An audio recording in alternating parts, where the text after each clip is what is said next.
Make Better Wealth Decisions, a podcast that explores how financial advisors' blind spots can harm your investments. I'm your host, John DeGuy, a portfolio manager with Design Securities in Toronto. In this podcast, we'll provide advice on how you can achieve better outcomes by maximizing investments and minimizing taxes. Let's put our thinking caps on as we consciously decide to get smarter about our money. Welcome to the 100th episode of Make Better Wealth Decisions, formerly known as Bullshift, the podcast. I'm so excited to be actually able to reach this milestone. So many podcasts don't make it this far, and I'm so delighted that the people that have been with me on this journey have been allowed to listen in and think about some of the things that we talk about, which is really based on behavioral finance and helping people make better wealth decisions. I wanted to take a moment to talk about my guest this past week, which is Dr. Brooke Struck.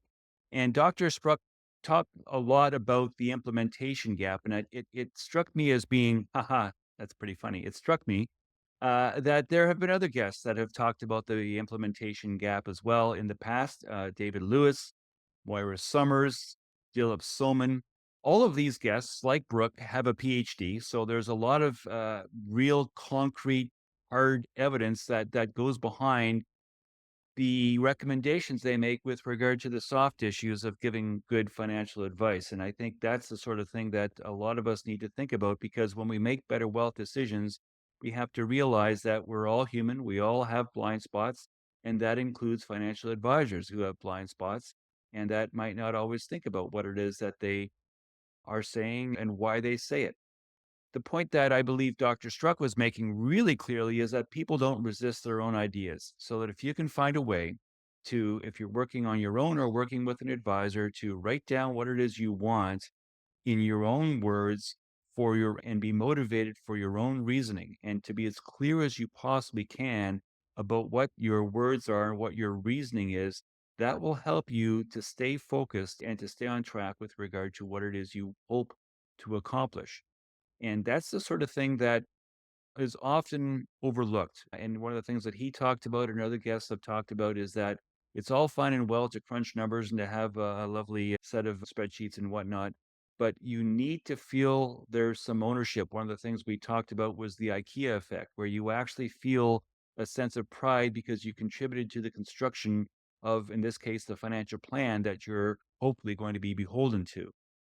And a lot of financial advisors say their role involves some degree of behavioral coaching.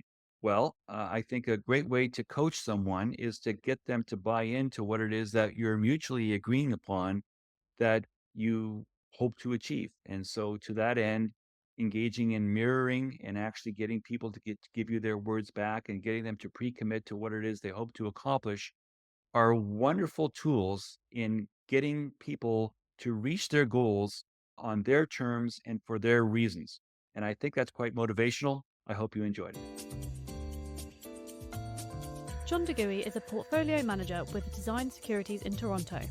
The views expressed in this program are not to be construed as specific advice. It is recommended that you consult a qualified advisor before taking action. His books, The Professional Financial Advisor 4, Stand Up to the Financial Services Industry, and Bullshift are available through Amazon and in bookstores throughout Canada. You can reach John at 647-STAND-UP. That's 647-782-6387, or at jdeguy@designedsecurities.ca.